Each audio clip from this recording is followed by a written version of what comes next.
Páscoa era celebrada com alguns elementos que nós vamos ver aqui através dessa mensagem. Agora Jesus está fazendo uma transição. Ele está remodelando aquele ritual, vamos dizer assim, entre aspas. Nós podemos dizer então que a ceia do Senhor é a celebração que todo cristão deve celebrar, porque ela foi deixada em lugar da Páscoa. É como se houvesse uma substituição. E Jesus então passa a mostrar para eles quais eram os elementos que agora importaria que nós, como igreja, deveríamos seguir a partir de então. Sabemos, ou talvez não, mas saberemos a partir de agora, que a Páscoa, ela era literalmente celebrada com pães asmos, que eram os pães sem fermentos. Ela era celebrada com carne de cordeiro e ervas amargas. E agora, Jesus vem e estabelece a ceia, que deve ser celebrada com pão e vinho. O pão, que simboliza o corpo de Cristo sem contaminação como pecado, e o vinho, ou suco de uva, que simboliza o sangue de Cristo. E é interessante nós entendermos o perfil de Jesus, porque sempre que ele quer imprimir algo em nossa mente, ele planta imagens, ele usa símbolos. E nesse momento ele está dizendo o que haveria de acontecer com ele nos próximos dias. E ele planta novos símbolos, trazendo uma revelação do que seria a jornada da nova aliança. Mostrando que com o seu sofrimento, uma porta estava se abrindo para que nós não tivéssemos mais que sofrer o sofrimento do pecado. No Antigo Testamento, Deus estabelece uma aliança com o povo de Israel através da Páscoa. E ele estava basicamente dizendo para Israel que era importante manter uma memória da sua libertação. Páscoa, Pessage, que significa passagem, Pessá, não é? Lá no original, significa passagem. Então era a passagem para um novo rumo, um novo tempo, a saída do Egito e o caminhar para a terra da promessa. Mas a Páscoa, ela fazia menção muito fortemente da centralidade do pecado e do pecador.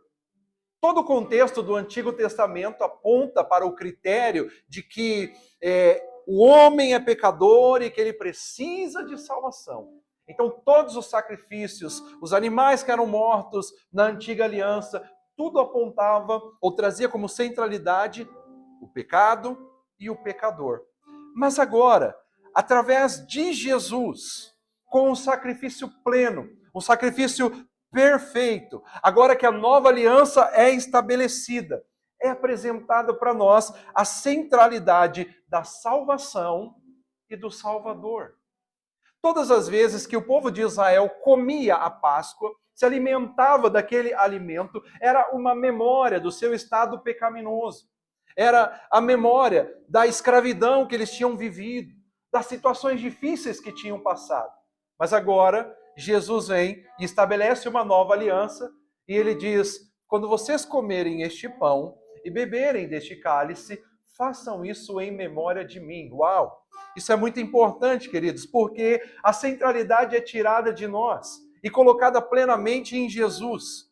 Então, as nossas fraquezas perdem a sua potência, porque agora o nosso justificador é o Senhor. As nossas debilidades não têm mais reais forças sobre nós, porque nós somos justificados por meio de Cristo. E é um pouco sobre isso que nós queremos meditar nessa noite, pensando sobre essa questão da centralidade do pecado e do pecador, a velha aliança, a Páscoa passada, Páscoa judaica, e pensar sobre a centralidade da salvação e do Salvador, e pensar sobre a nossa verdadeira Páscoa. Porque eu comecei dizendo sobre este momento para nós que é um momento simbólico, nós pensarmos sobre a Páscoa, que nós não pensamos sobre a Páscoa apenas no mês de abril. Nesse momento, nós pensamos na Páscoa realmente todos os dias, mas de forma mais específica, uma vez ao mês, nós celebramos a Páscoa. Nós celebramos o poder da ressurreição e enfatizamos que sobre nossa vida não pesa a centralidade do pecado e do pecador, mas pesa sobre nós a centralidade da salvação e do Salvador. Mas pensando ainda sobre a centralidade do pecado e do pecador, nós recorremos ao texto de Êxodo, capítulo 12, versos 21 a 24, quando esses símbolos da Páscoa são estabelecidos. E o texto vai dizer para nós assim: Então Moisés convocou todas as autoridades de Israel e lhes disse: Escolham um cordeiro ou um cabrito para cada família. Sacrifiquem-no para celebrar a Páscoa. Molhem um feixe de sopo no sangue que estiver na bacia e passem o sangue na viga superior e nas laterais das portas. Nenhum de vocês poderá sair de casa até o amanhecer. Quando o Senhor passar pela terra para matar os egípcios, verá o sangue na viga superior e nas laterais da porta, e passará sobre aquela porta, e não permitirá que o destruidor entre na casa de vocês para matá-los. Obedeçam a estas instruções como decreto perpétuo para vocês e para os seus descendentes. É nítido que a Páscoa estabelecida por Moisés, ela aponta para a salvação que seria concretizada em Jesus Cristo. Nós temos sangue derramado, nós temos um cordeiro, nós temos toda uma simbologia que indica a salvação em Jesus Cristo. Mas a Páscoa não possui a plenitude. A Páscoa, ou aquele sacrifício de um cordeiro, de um animal, aquele sangue de um cordeiro colocado nas portas, ele era passageiro. Diferente do que Jesus vai fazer por nós. A Páscoa, ela, com os seus símbolos, ela apontava para o passado. Ela fazia com que os hebreus não se esquecessem daquela noite. Aquilo precisava ser mantido na mentalidade deles. Aquela noite em que a 10ª praga, a morte dos primogênitos, assolou a nação egípcia, e o que culminou com a liberdade deles, das garras de Faraó. Você lembra disso, Moisés? Esse foi o evento que lhes traria a memória durante toda a peregrinação até Canaã. Como esquecer? Mas, obviamente, apontava para o Messias, que tinha a centralidade de um cordeiro nesse sacrifício. Mas ele não era pleno, ele não era perfeito. Ainda haveria de se manifestar o cordeiro que tira o pecado do mundo. Você se lembra que quando Jesus aparece, a primeira fala de João Batista ao vê-lo diz: Eis aí o Cordeiro de Deus que tira o pecado do mundo. Mas no contexto judaico, no contexto de Israel, aquela imagem precisava ser perpetuada até que viesse o que é perfeito.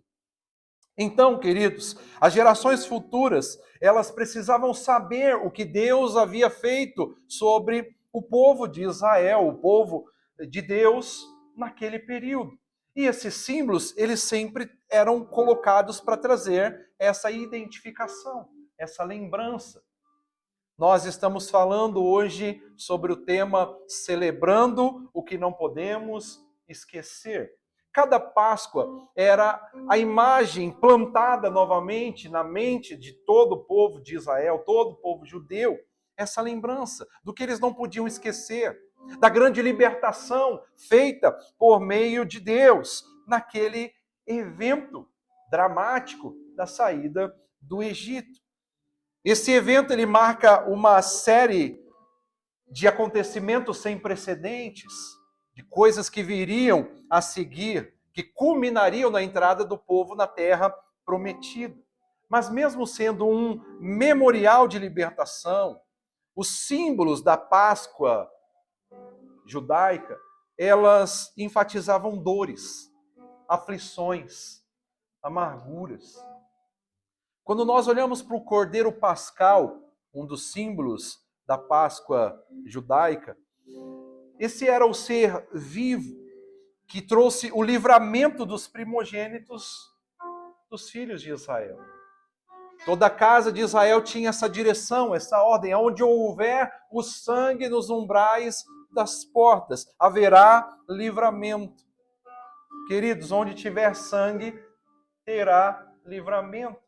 Mas não é qualquer sangue, você sabe disso. Mas nesse momento era o sangue do cordeiro nas ombreiras da porta. E isso trazia uma lembrança e uma comemoração desse livramento poderoso que Deus havia realizado para a nação de Israel. Porque era um sacrifício em substituição. O cordeiro morrendo em lugar do primogênito. Isso te lembra alguma coisa? Sim ou não? Agora, um outro símbolo da Páscoa judaica são os pães asmos. E os pães asmos lembravam, ou seja, os pães sem fermentos, lembravam a saída apressada da escravidão do Egito. Era aquele tempo que não havia condições de levedar a massa, deixar a massa ser preparada. Era ligeiro. Então os pães asmos, pães sem fermento, sempre indicava essa pressa, que não dava tempo de preparar a massa que eles tinham. Então, queridos, esse pão ele também representa a separação entre os israelitas redimidos e o Egito.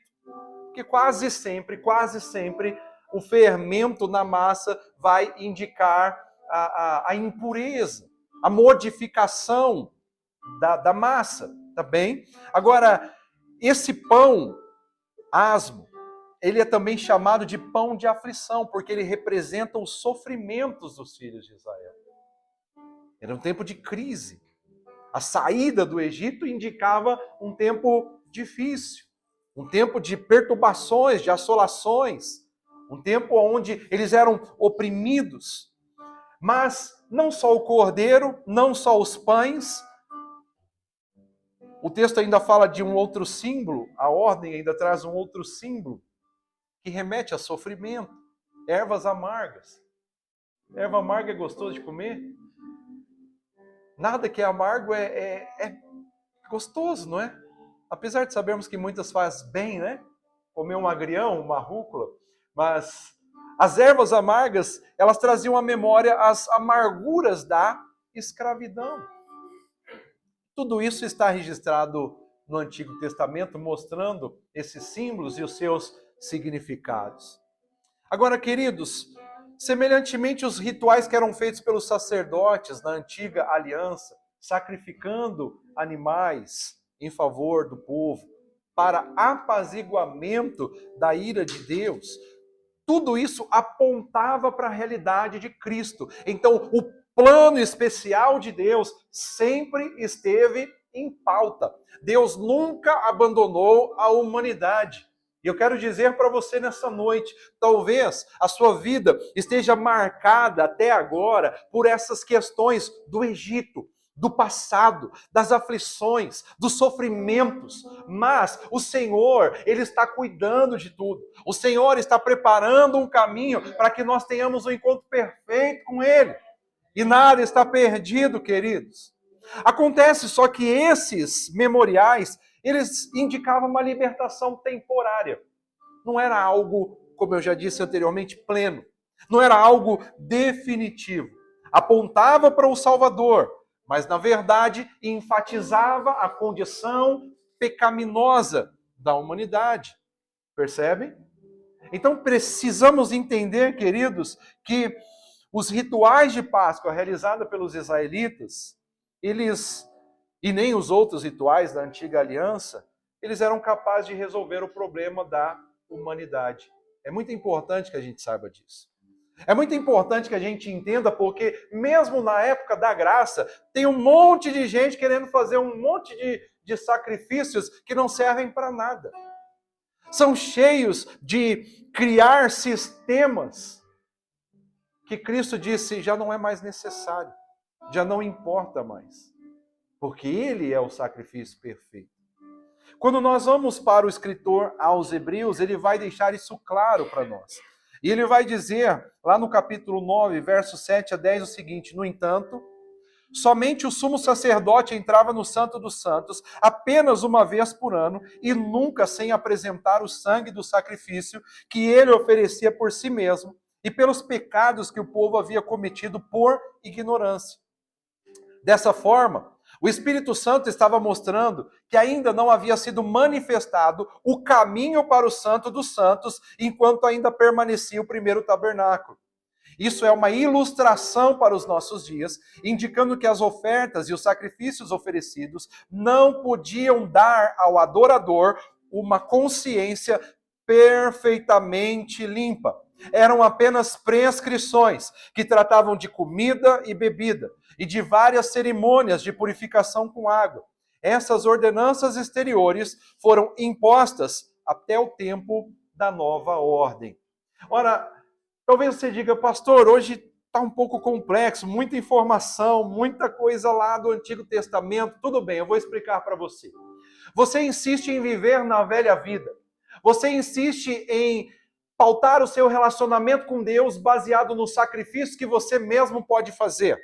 Você insiste em criar, desenvolver ou se manter em rituais, achando que isso pode te conectar a Deus. E a Bíblia está dizendo para nós, não pode.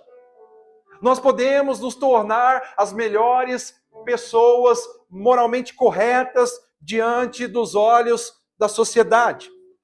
E nós, muitas vezes, como cristãos, nós olhamos para alguém e dizemos, puxa, fulano é gente boa. Ele não mata, ele não rouba, ele não bebe nem fuma, ele não vai para balada, ele não trai a esposa, ele é um bom pai, ele é um bom marido. E a gente brinca às vezes dizendo, só falta ser crente. E quando dizemos só falta ser crente, nós estamos nos referindo, só falta receber Jesus como Salvador. Porém, se só falta receber Jesus como Salvador, falta tudo, porque ninguém é justificado fora do sacrifício de Jesus. E ele diz, ninguém vem ao Pai a não ser por mim. Uau! O único acesso a Deus, genuinamente, o único mediador entre o homem e Deus, claramente, notadamente, biblicamente relatado, é Jesus Cristo, o Salvador. Os rituais do Antigo Testamento eram uma forma de apaziguar a fúria de Deus contra a humanidade, porém não resolvia plenamente. Por isso, o que estava em pauta era sempre a centralidade do pecado e do pecador. A memória das amarguras, a memória das tristezas. Então, eu precisava, em todo tempo, em vários momentos, me colocar diante da presença de Deus, apresentando um sacrifício que morria em meu lugar, para dizer, eu sou pecador, eu sou miserável, eu não presto para nada, eu só sei errar. E tem gente que continua cantando essas musiquinhas hoje em dia e canta assim, me ajude a melhorar, sozinho não consigo mais, me ajude a melhorar. Já ouviram essas lamúrias? E aí, queridos irmãos, fica a evidência de que nada do que foi feito no passado resolveu plenamente o problema. E nada do que nós ficarmos pegando no passado para tentar resolver nosso problema vai ser suficiente. Nós precisamos nos pautar agora na centralidade da salvação e do Salvador. É por isso que quando Jesus vai fazer a transição, e aqui nós vamos chegar nesse ponto de conexão, ele vai dizer no verso 19, ele pega o pão, ele parte o pão, ele dá aos discípulos e ele diz, isso é o meu corpo dado em favor de vocês. E ele vai dizer o quê?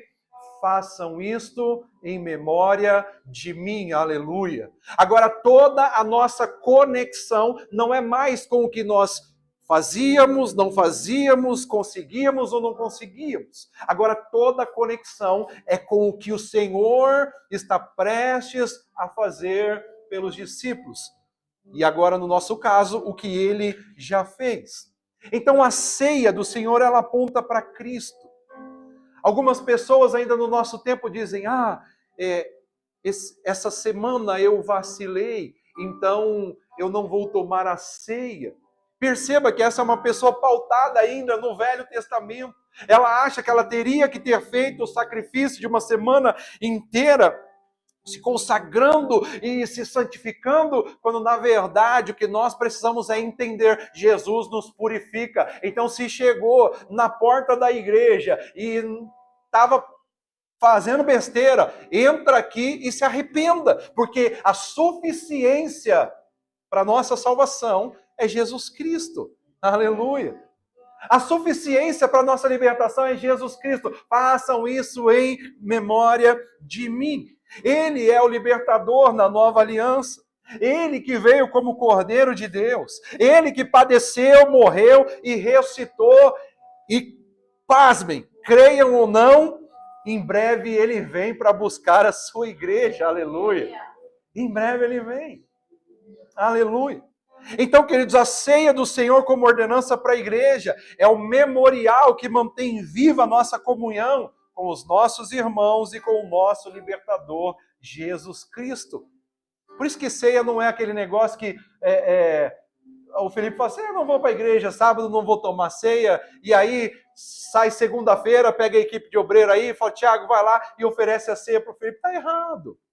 A ceia, ela é participada em comunhão. A ceia só tem sentido se for em comunhão. Agora, o Felipe está trabalhando, ele não tem condição de vir para a ceia, ou alguém ficou enfermo, está doente, então nós levantamos uma comunhão de irmãos. Então vai o Tiago, vai a Raquel, vai o Rui, vai o Murilo, vai eu, vai o Léo. A gente vai lá para gerar uma comunhão e participar da ceia, oferecendo a ceia para o nosso irmão, porque a ceia indica a comunhão que temos com o Senhor e uns com os outros.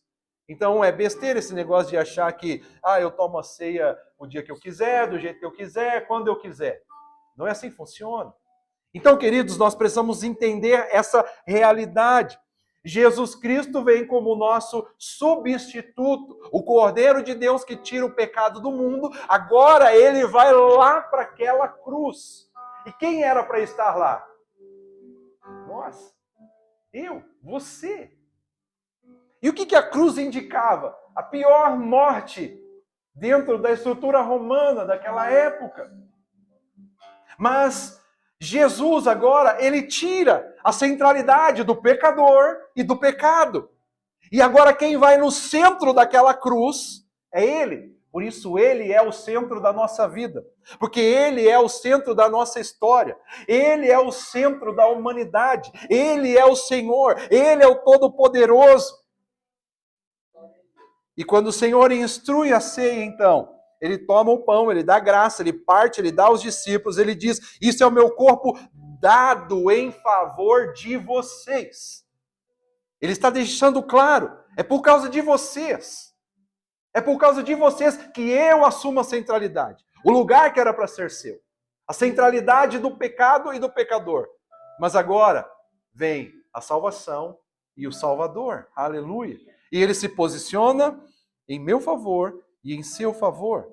E ele vai dizer, da mesma forma, depois da ceia, tomou o cálice dizendo, este cálice é a nova aliança no meu sangue, derramado em favor de vocês. Então, os muitos derramamentos de sangue feito até então, agora definitivamente é satisfeito em Jesus Cristo, diante dos olhos do Pai. O sangue que tem todo poder. O sangue que nos purifica de todo pecado.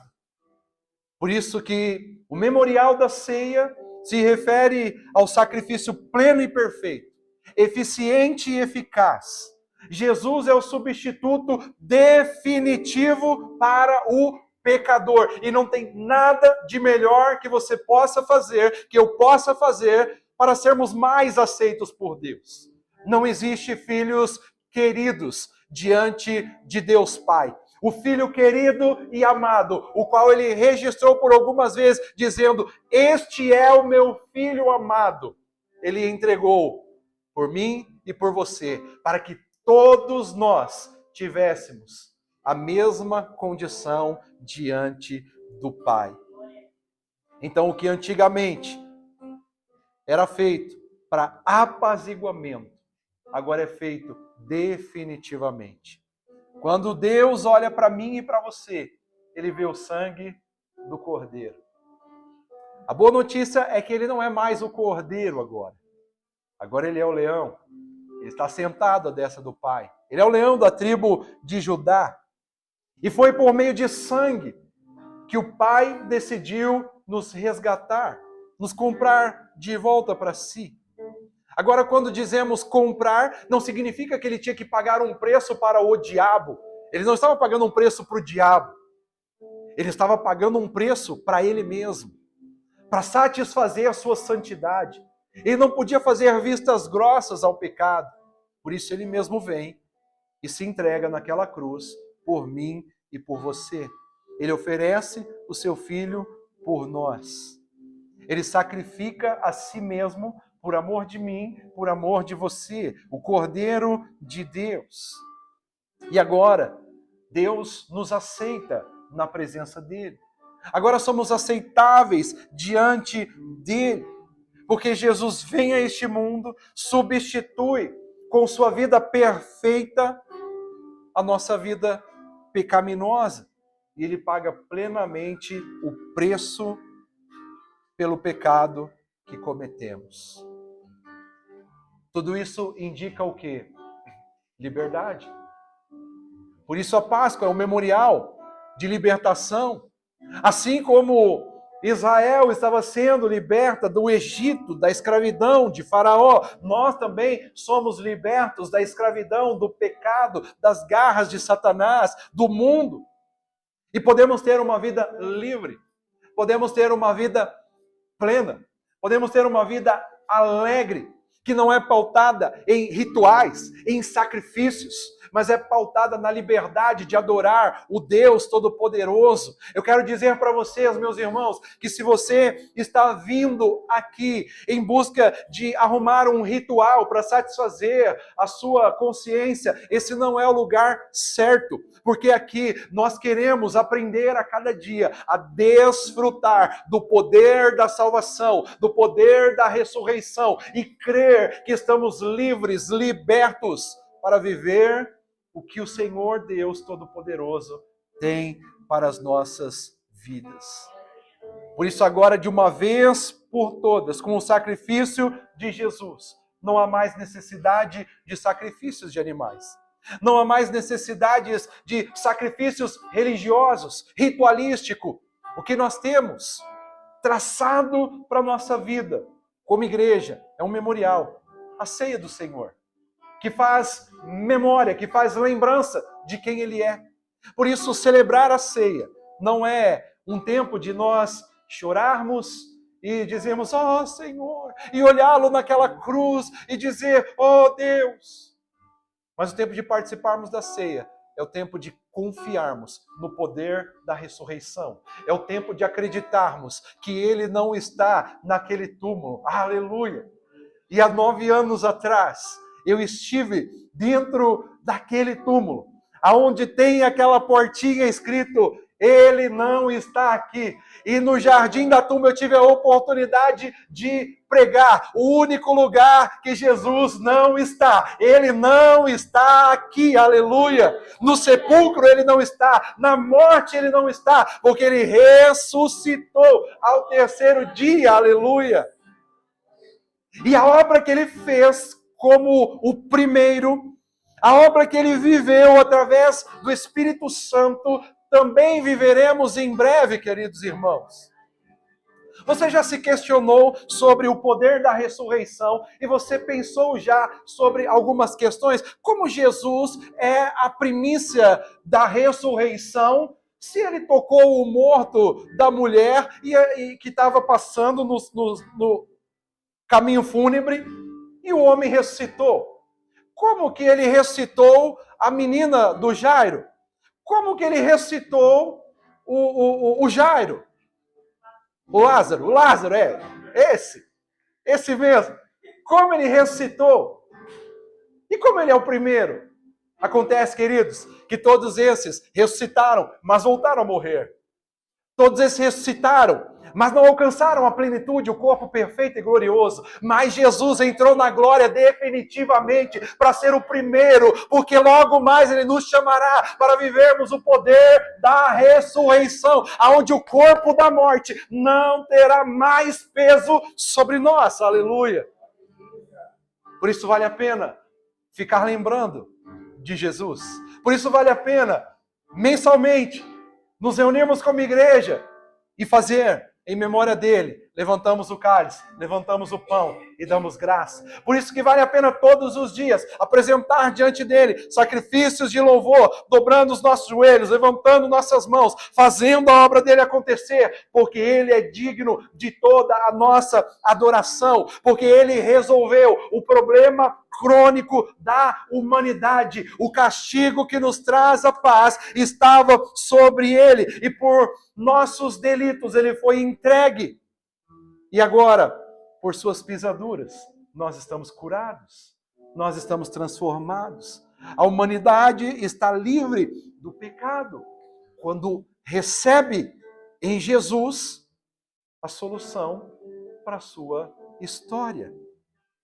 Em Hebreus 7:27 nós lemos: ao contrário dos outros sumos sacerdotes, ele não tem necessidade de oferecer sacrifícios dia após dia, primeiro por seus próprios pecados e depois pelos pecados do povo. Ele fez isso de uma vez por todas, quando a si mesmo se ofereceu. Meus irmãos, entendam isso. Ele fez isso de uma vez por todas, quando a si mesmo se ofereceu. Não tem mais nenhum sacrifício que você possa fazer para ser salvo. Não tem mais nada a ser feito para alcançar a salvação. Por isso, Fidelis, que parece às vezes muito estranho para nós, como só assim dizer: Jesus, eu te recebo no meu coração, eu quero viver para ti, apaga os meus pecados, amém. Resolveu o meu problema? Resolveu o problema. Aleluia. Desde que a decisão seja verdadeira, resolveu o problema. Não precisa mais subir escada, não precisa mais andar de joelho, não precisa mais acender vela, não precisa mais, você só precisa corresponder à vida que ele tem para você, a história, o plano, o propósito de dizer: eis-me aqui, Senhor, para ti eu vivo e em ti eu quero cumprir propósitos. Aleluia. No capítulo 9 de Hebreus ainda, versos 11 e 12, está escrito: quando Cristo veio como sumo sacerdote dos benefícios agora presentes, ele adentrou o maior e mais perfeito tabernáculo, não feito pelo homem, isto é, não pertencente a esta criação, não por meio de sangue de bodes e novilhos, mas pelo seu próprio sangue. Ele entrou nos santos dos santos, uma vez por todas, e obteve eterna redenção, aleluia. Por isso que hoje somos chamados por Jesus, façam isso em memória de mim. É isso que nós não podemos esquecer de celebrar, queridos. Ele é o Salvador perfeito, Ele é o Todo-Poderoso para aquele que nele crê.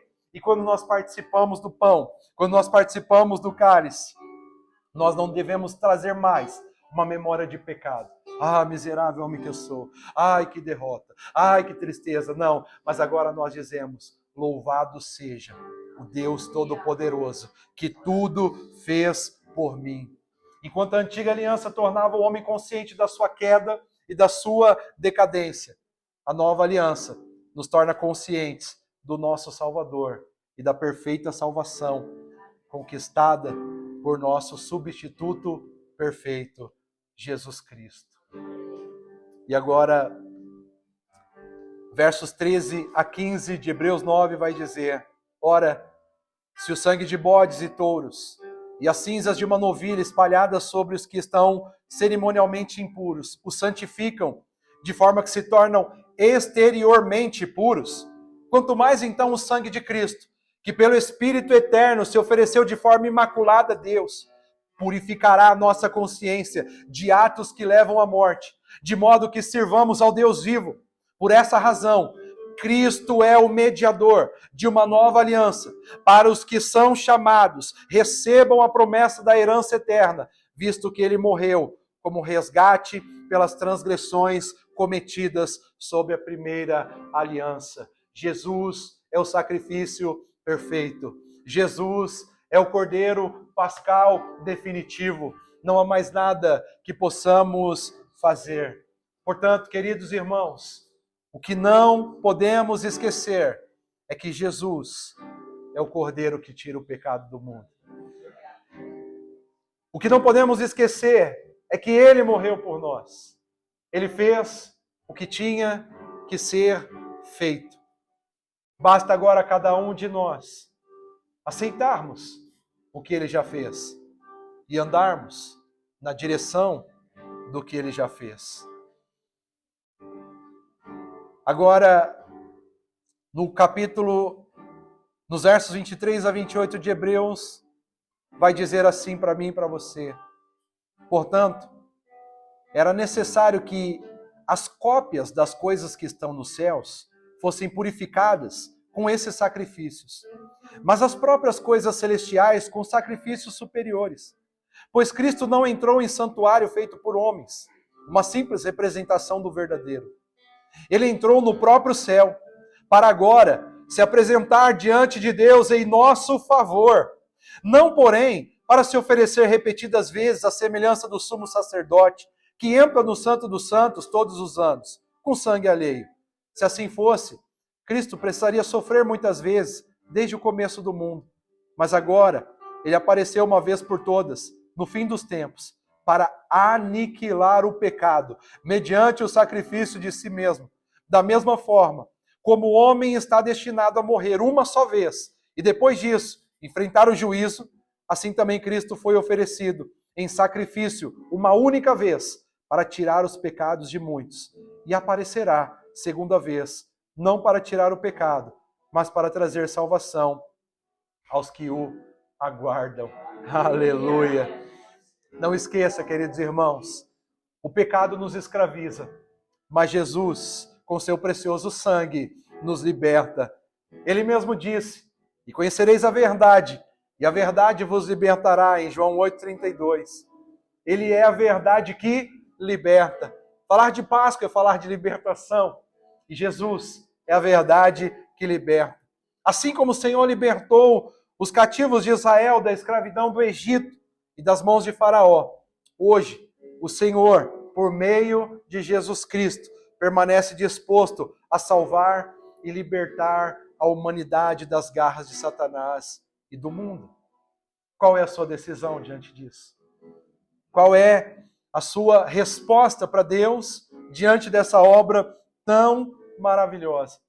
É por isso que, assim como a Páscoa se tornou um memorial para Israel, um memorial de libertação, a ceia do Senhor é para a Igreja de Jesus um memorial de libertação que Ele operou em nós definitivamente. Aleluia!